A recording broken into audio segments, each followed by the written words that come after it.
Hello student, today's lecture number second, work energy and power. Previous lecture में हमने work की define and condition of the work discuss किया था, जिसमें first conditions of the work कि अगर किसी भी ऑब्जेक्ट का डिस्प्लेसमेंट उस अप्लाइड फोर्स के सेम डायरेक्शन में होता है तो उन दोनों के बिटवीन थीटा जो बनता है वो 0 डिग्री बनता है, और वो कोस थीटा होता है वो 0 डिग्री की जो वैल्यू होती है वो 1 होती है। उस कंडीशन में वर्क एफ इंटू एस, और अगर मल्टीप्लाई 1 कोस 0 डिग्री करते हैं तो कोस 0 की वैल्यू 1 होती है। तो उस कंडीशंस में work F into S theta बनेगा। सेकेंड कंडीशंस में हाइपोटेनस के फॉर्म में जो थीटा बन रहा था और जो डिस्प्लेसमेंट एस बन रहा था वो बेस था, उस कंडीशन में work F into S into cos theta था। उस कंडीशंस के अंदर वर्क एफ इंटू एस कोस कितना भी डिग्री हो सकता था। अब कंडीशन नंबर देखते हैं, third condition of the work, condition of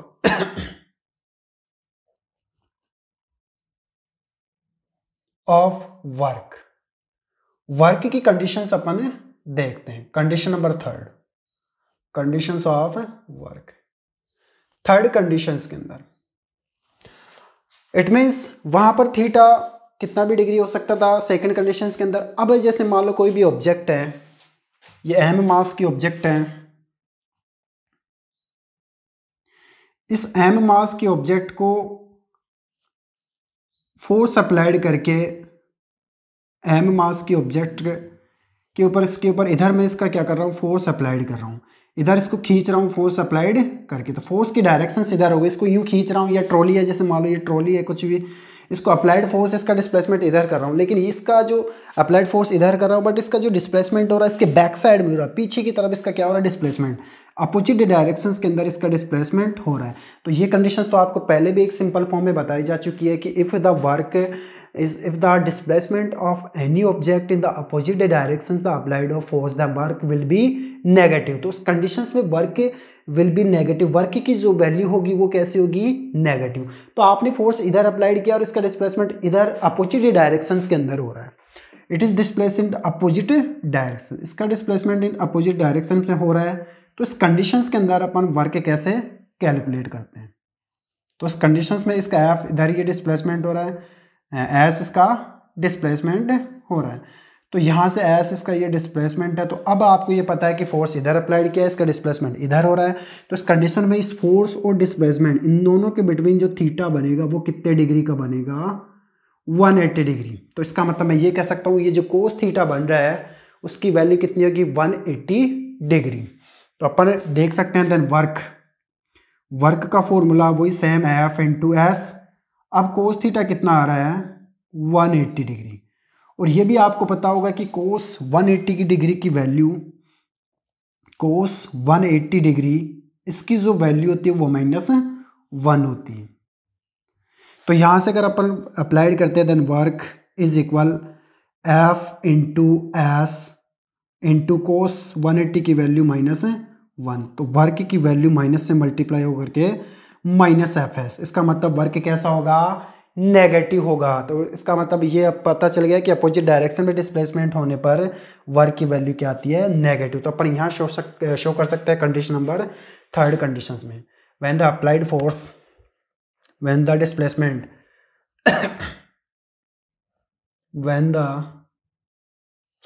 displacement of any object, displacement of any object in opposite direction, in opposite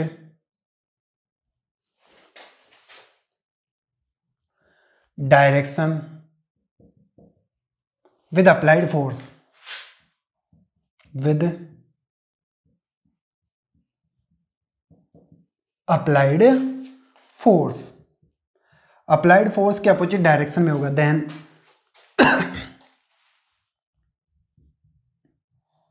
theta formed, theta कितनी डिग्री का होगा, then theta will be 180 degree. जब theta कितना होगा, 180 degree, किस किस के between, between force and displacement, between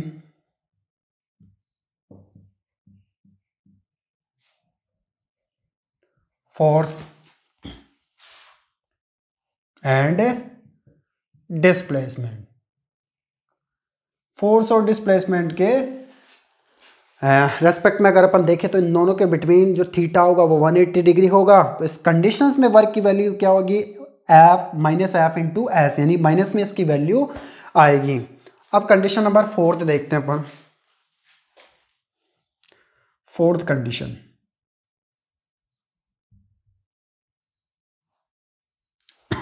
when object fall down from up to down, कोई भी ऑब्जेक्ट अगर ऊपर से नीचे की तरफ आ रही है तो उस कंडीशंस के अंदर का अपन देखें, जैसे मान लो ये ऑब्जेक्ट इसको ऊपर से नीचे की तरफ गिराया जा रहा है, तो इसका मतलब इसमें अप्लाइड फोर्स कौन सा है, ग्रेविटेशनल फोर्स है।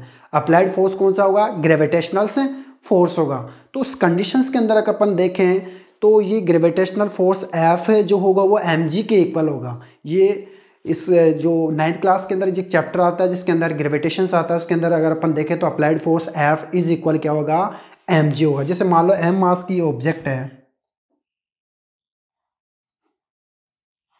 एम मास की ये ऑब्जेक्ट है और इसका displacement due to the earth gravity, earth की ग्रेविटी के कारण नीचे की तरफ हो रहा है इसका डिस्प्लेसमेंट। अब आपको ये पता है कि जिस डायरेक्शन के अंदर इसका डिस्प्लेसमेंट अप्लाइड फोर्स एग्जर्ट हो रहा है, क्योंकि फोर्स कौन एग्जर्ट कर रहा है, अर्थ है, अर्थ की ग्रेविटी इसको एग्जर्ट कर रही है। तो इस कंडीशन में आपको पता होना चाहिए कि फोर्स भी इसी डायरेक्शन में, सेम डायरेक्शन में, और इसका डिस्प्लेसमेंट भी किस डायरेक्शन में है, सेम डायरेक्शन में, ड्यू टू द ग्रेविटी के कारण।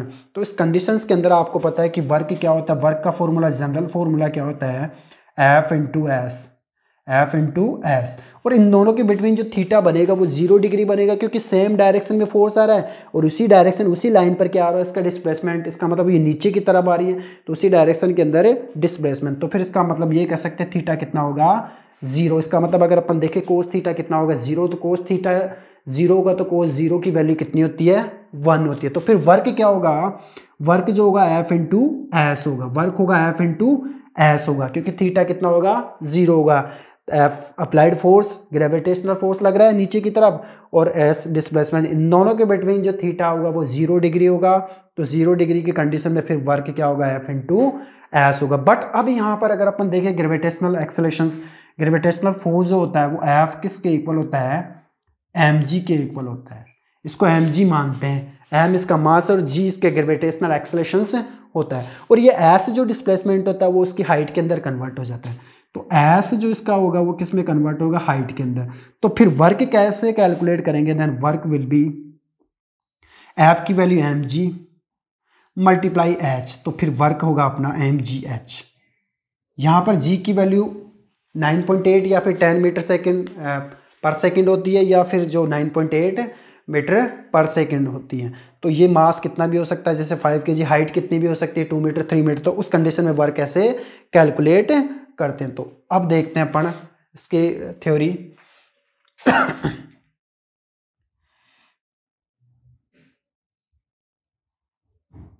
व्हेन ऑब्जेक्ट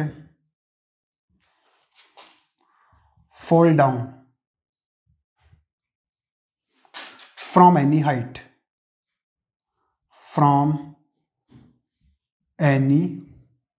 किसी भी हाइट से नीचे की तरफ गिरती है, then it exert the gravitational force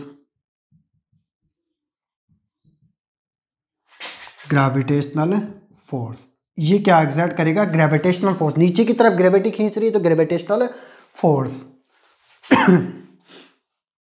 and displacement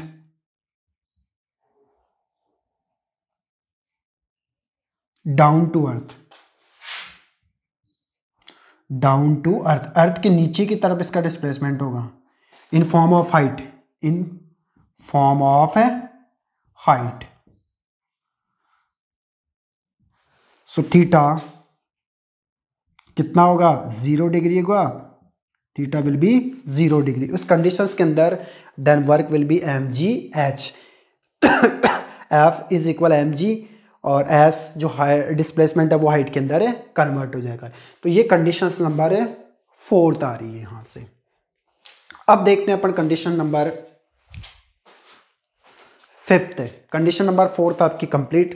now condition number fifth, now condition number fifth,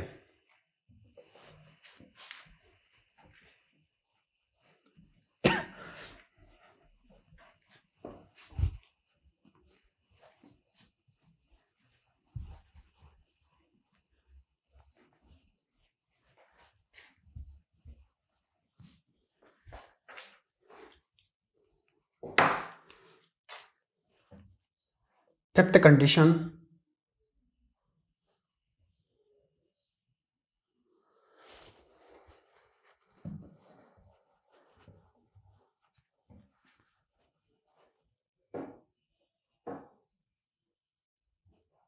fifth conditions में देखते हैं। इट मीन जैसे मान लो ये एम मास की कोई ऑब्जेक्ट है और जी के ऊपर, इसके ऊपर लग रहा है ग्रेविटेशनल एक्सेलरेशन, जी इसके ऊपर ग्रेविटेशनल एक्सेलरेशन, इट मीन्स कोई भी ऑब्जेक्ट अर्थ की सरफेस पर टच्ड है और इसको अगर अपन इसका इधर डिस्प्लेसमेंट करते हैं, इधर इसका क्या करते हैं, डिस्प्लेसमेंट करते हैं, इसका इसका डिस्प्लेसमेंट इधर हो रहा है, बट आपको पता है ये ग्रेविटी के अगेंस्ट हो रहा है।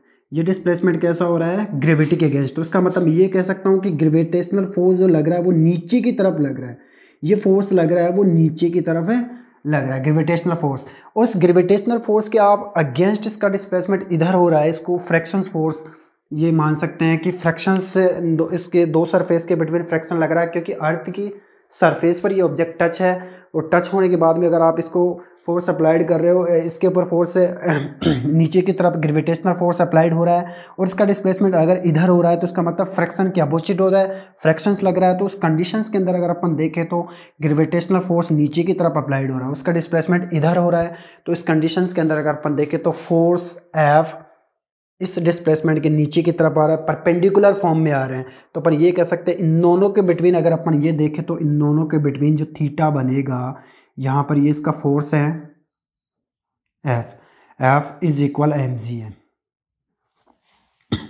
तो इन दोनों के बिटवीन अगर अपन देखें तो इन दोनों के बिटवीन जो फोर्स वो कितने डिग्री का थीटा जो बन रहा है, वो 90 डिग्री का थीटा बन रहा है, cos 90 degree. Then we calculate the this apply work according this conditions. इस कंडीशंस के अकॉर्डिंग अपन वर्क कैलकुलेट कर सकते हैं। वर्क कैलकुलेट देखते हैं अपन।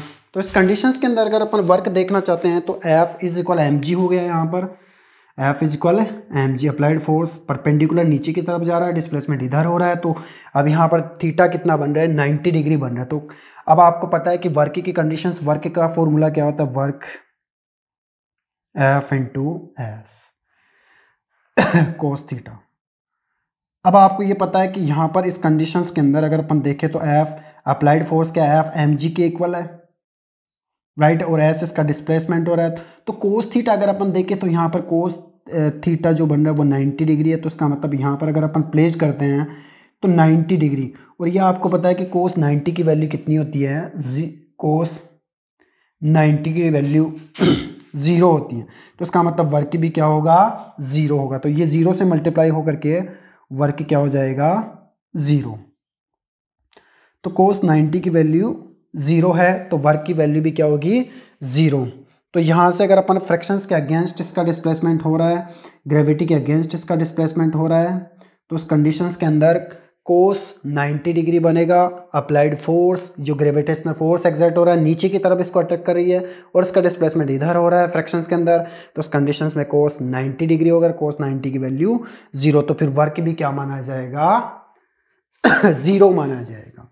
तो ये कंडीशन नंबर 5 है। अब बात करते हैं अपन कंडीशन नंबर 6 की। तो एक बार इसकी थ्योरी क्या हो सकती है, when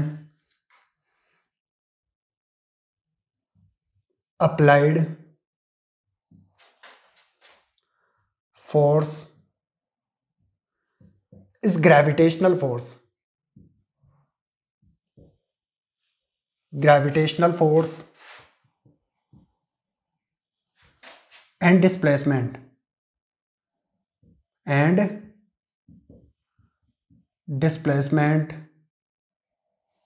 as a friction, as a fractions के फॉर्म में इसको इधर डिस्प्लेस किया जा रहा है, फ्रैक्शंस के फॉर्म में इसको खिसका करके फ्रैक्शन लगा करके इसको डिस्प्लेस किया जा रहा है। देन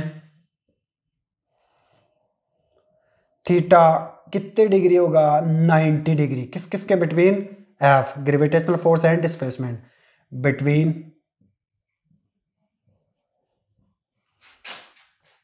ग्रेविटेशनल फोर्स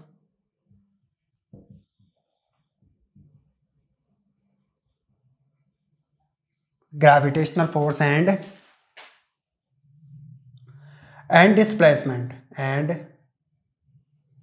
डिस्प्लेसमेंट, इस डिस्प्लेसमेंट और ग्रेविटेशनल फोर्स के बिटवीन थीटा 90 डिग्री हुआ। तो इस कंडीशंस पे फिर वर्क क्या होगा, जीरो। एट दिस कंडीशंस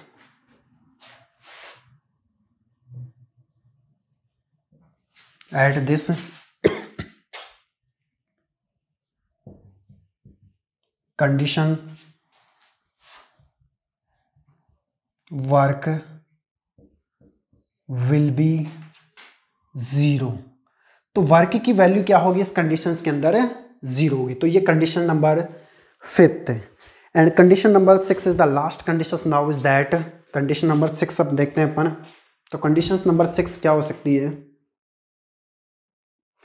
तो अब देखते हैं कंडीशन नंबर 6। कंडीशन नंबर 6 है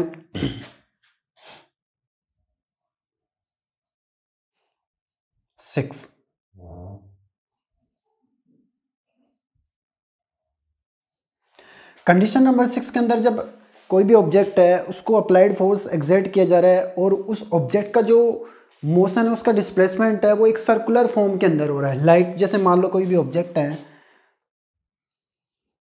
उसको एक सर्कुलर पाथ के फॉर्म में उसका क्या हो रहा है, मोशन हो रहा है, वो सर्कुलर पाथ के अंदर रोटेट कर रही है, ये सर्कुलर पाथ के अंदर वो ऑब्जेक्ट है मोशन कर रही है।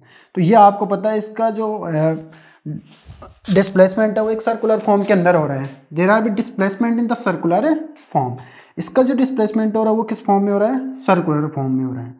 लाइक अब जो अप्लाइड फोर्स है वो सेंट्रीपेटल फोर्स है, अंदर की तरफ जो फोर्स एक्सर्ट हो रहा है। इट मीन जैसे मान लो कोई स्टोन लो और उसको मैं थ्रेड से बांध करके उसको सर्कल फॉर्म के अंदर फोर्स एक्सर्ट करके उसका डिस्प्लेसमेंट करता हूँ। तो आपको ये पता है कि इसका डिस्प्लेसमेंट किस डायरेक्शन के अंदर हो रहा है, there are be no directions, it means it is displace in the circular form. इसका जो डिस्प्लेसमेंट हो रहा है वो सर्कुलर फॉर्म में है। बट अप्लाइड जो फोर्स है वो अंदर की तरफ लग रहा है। ये अंदर की तरफ जो फोर्स लगता है वो कौन सा होता है, सेंट्रीपेटल फोर्स, अंदर की तरफ फोर्स एक्सर्ट हो रहा है। और अब ये जो मोशंस करिए वो वी वेलोसिटी से मोशंस करे, तो इसका जो डिस्प्लेसमेंट हो रहा है वो एक सेम डायरेक्शन के अंदर हो रहा है, no direction, so work will be zero. तो इस कंडीशंस के अंदर सेंट्रीपेटल फोर्स एक्सर्ट हो रहा है, वी वेलोसिटी से मोशन कर रही है और इसका डिस्प्लेसमेंट सेम उसी पाथवे पर हो रहा है। तो जब भी सेम पाथवे पर होता है विदाउट डायरेक्शंस के, तो इसका मतलब अपन ये कह सकते हैं the work will be zero. तो इस कंडीशंस के अंदर वर्क जीरो होगा। तो अपन लाइन क्या शो कर सकते हैं, when the applied force, when the applied force is, अंदर की तरफ वो ये फोर्स एक्सर्ट हो रहा है इसको सेंट्रीपेटल फोर्स कहते हैं, इज सेंट्रीपेटल फोर्स। ये जो सेंट्रीपेटल फोर्स लग रहा है, सेंट्रीपेटल फोर्स जो लग रहा है ये अंदर की तरफ लग रहा है, then displacement in circular motion, displacement of the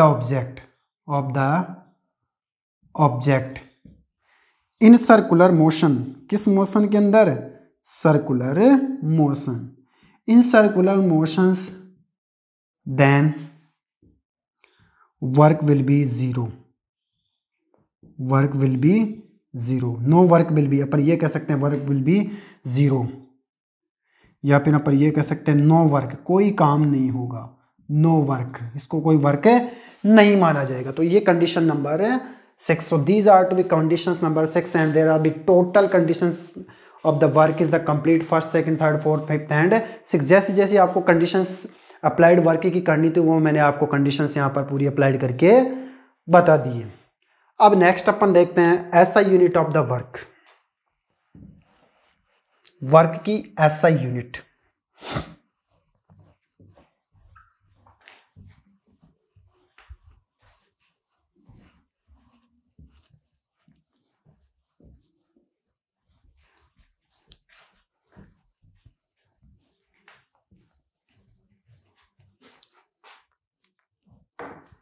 SI unit of work,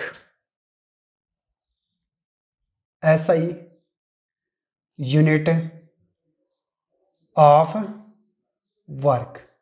इस वर्क की SI यूनिट देखते हैं, वर्क को किस में कैलकुलेट किया जाता है। हालांकि वर्क की जो SI यूनिट होती है वो जूल होती है, but how we can find out the joule, अपन को जूल कैसे मिलेगी अपने को। तो अब आपको पता है कि वर्क का फॉर्मूला क्या होता है, F इंटू एस या कोस थीटा, जो भी है वो अकॉर्डिंग चेंज होता रहता है। तो यहाँ पर वर्क क्या होता है, F इंटू एस। तो इसी फॉर्मूले के अकॉर्डिंग इसकी ऐसा यूनिट अपन निकाल सकते हैं जूल। अब आपको पता है कि वर्क अगर मेरे को निकालना है तो वर्क इज इक्वल, तो अब आपको ये पता है कि फोर्स की ऐसा यूनिट क्या होती है, न्यूटन। फोर्स की ऐसा यूनिट क्या होती है, न्यूटन, जिसको एन से रिप्रेजेंट किया जाता है। और इसका जो एस डिस्प्लेसमेंट हो रहा है वो किस में रिप्रेजेंट करते हैं, मीटर के अंदर। तो अपन ये कह सकते हैं न्यूटन इंटू मीटर। क्या कह सकते हैं, न्यूटन इंटू मीटर। और ये न्यूटन इंटू मीटर जो होता है वो किसके इक्वल होता है, जे, इसका मतलब जूल के इक्वल होता है। तो उसकी ऐसा जो यूनिट होती है वो क्या होती है, जूल होती है। इसकी ऐसा यूनिट क्या होती है, जूल। तो वर्क की अपन ऐसा यूनिट क्या मान सकते हैं, ऐसा unit of the work is the newton into metre, अपन ये कह सकते हैं जूल। अब जैसे मान लो यहाँ पर मैं ये कह सकता हूँ कि जूल हो गया जे, ये हो गया newton into metre. Newton applied force है, मीटर इसका डिस्प्लेसमेंट हो रहा है। अब मैं जैसे मान लो कि मेरे को 1 जूल वर्क निकालना है, 1 जूल वर्क की डिफाइन शो करनी है। तो यहाँ पर 1 जूल कब आएगा, जब किसी ऑब्जेक्ट के ऊपर 1 न्यूटन फोर्स अप्लाइड करे और इसका डिस्प्लेसमेंट कितना हो, 1 मीटर। अप्लाइड फोर्स भी सेम होना चाहिए और डिस्प्लेसमेंट भी सेम होना चाहिए, तो तब जाकर के इसकी वैल्यू 1 जूल। तो 1 जूल कब आएगी, 1 जे, जब अप्लाइड फोर्स कितना आएगा, 1 न्यूटन 1 एन इंटू डिस्टेंस कितनी आएगी, इसका डिस्प्लेसमेंट कितना आएगा, 1 मीटर। ये मान सकते हैं। तो अब ये मान सकते हैं इसकी जो वैल्यू होगी 1 जूल। तो अब यहाँ पर 1 जूल डिफाइन देख सकते हैं अपन, 1 जूल डिफाइन, 1 जे डिफाइन का मतलब 1 जूल डिफाइन होगी। 1 जूल डिफाइन क्या होगी, व्हेन एनी ऑब्जेक्ट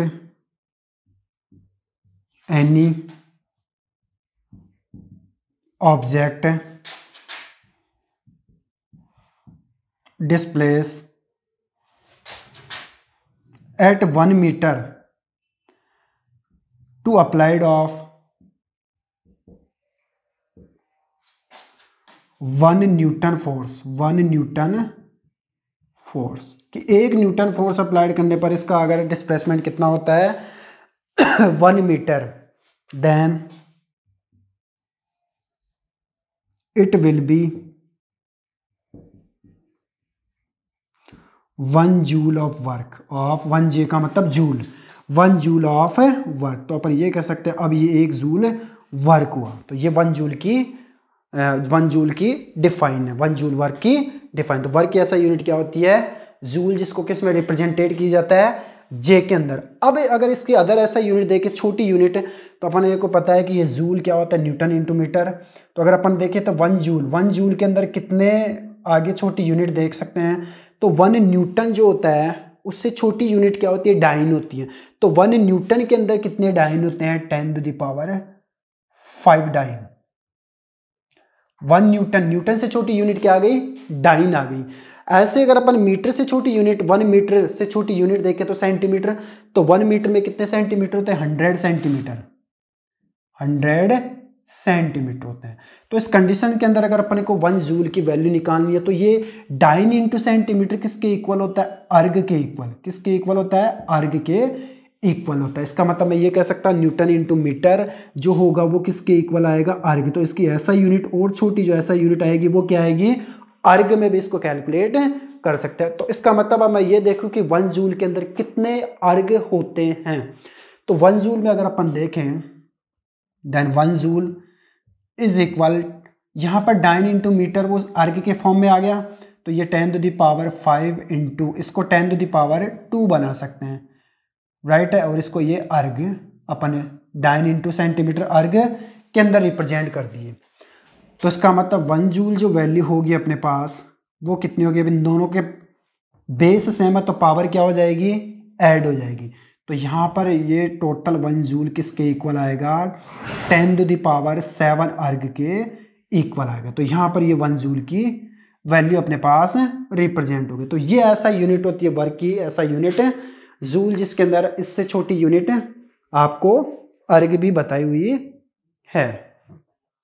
तो यहाँ पर ये ऐसा unit of the work complete हुआ। तो आज के लेक्चर में हमने कंडीशंस ऑफ द वर्क देखिए, कंडीशंस नंबर फर्स्ट और सेकंड जो प्रीवियस लेक्चर में डिस्कस की जा चुकी थी, थर्ड फोर्थ फिफ्थ जो भी कंडीशन है उसके अकॉर्डिंग डिफरेंट वर्क की कैलकुलेशंस अपन ने देखी, कैसे वर्क और डिस्प्लेसमेंट सेम डायरेक्शंस में होता है, अगेंस्ट द ग्रेविटी होता है, ग्रेविटी के अगेंस्ट होता है तो 90 डिग्री एंगल बनता है या फिर 0 डिग्री एंगल बनता है, या फिर कोई भी ऑब्जेक्ट है उसका डिस्प्लेसमेंट अपोजिट वर्क के जस्ट अपोजिट डायरेक्शन के अंदर हो रहा है, इट मीन्स अप्लाइड फोर्स की जस्ट अपोजिट डायरेक्शन में हो रहा है, तो उस कंडीशंस के अंदर अप्लाइड फोर्स और डिस्प्लेसमेंट उसके बिटवीन जो थीटा बन रहा है वो 180 डिग्री का बन रहा है, तो उस कंडीशंस के अंदर वर्क की वैल्यू नेगेटिव। और एक जो कंडीशन थी आपकी कि कोई भी ऑब्जेक्ट है उसके ऊपर आप सेंट्रीपेटल फोर्स अप्लाइड कर रहे हो और उसका जो डिस्प्लेसमेंट हो रहा है वो एक सर्कुलर पाथ के अंदर हो रहा है, बिल्कुल एक फिक्स पाथ के अंदर, तो उस कंडीशंस के अंदर अपन ये कह सकते हैं उसने कोई वर्क कैलकुलेट नहीं किया। फिर लास्ट का जो अपना टॉपिक रहा है वो यूनिट ऑफ,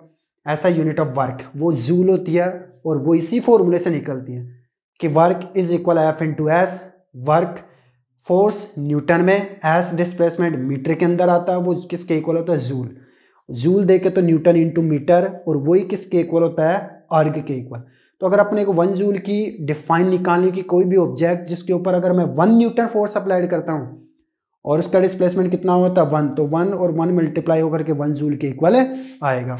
तो कोई भी ऑब्जेक्ट इसके ऊपर अगर 1 न्यूटन फोर्स अप्लाइड करते हैं और उसका डिस्प्लेसमेंट 1 न्यूटन होता है तो अपन ये कह सकते हैं that it will be equal of 1 joule. So when any object displace at 1 metre to applied force of 1 newton force applied of 1 newton force, then it will be 1 joule of work. Work कितना होगा 1 joule. फिर अपन ने ये निकाला कि 1 joule की work की value किसके इक्वल होती है अर्ग, किसका मतलब अपन ये मान सकते हैं इसकी छोटी यूनिट अर्ग भी होती है। तो अगर वर्क की छोटी यूनिट अर्ग माने तो न्यूटन, 1 न्यूटन के अंदर कितने डाइन होते हैं, इसकी स्मॉल यूनिट होती है डाइन, 1 न्यूटन में 10⁵ डाइन, और 1 मीटर के अंदर 100 सेंटीमीटर होते हैं। अगर इनको मल्टीप्लाई करते हैं बेस सेम है तो पावर ऐड हो जाती है, तो यहाँ पर 1 जूल इज इक्वल 10⁷ अर्ग, so it will be the equal of 10⁷ अर्ग। तो यहाँ पर इसकी ऐसा यूनिट है अर्ग भी अपन ने फाइंड आउट किया।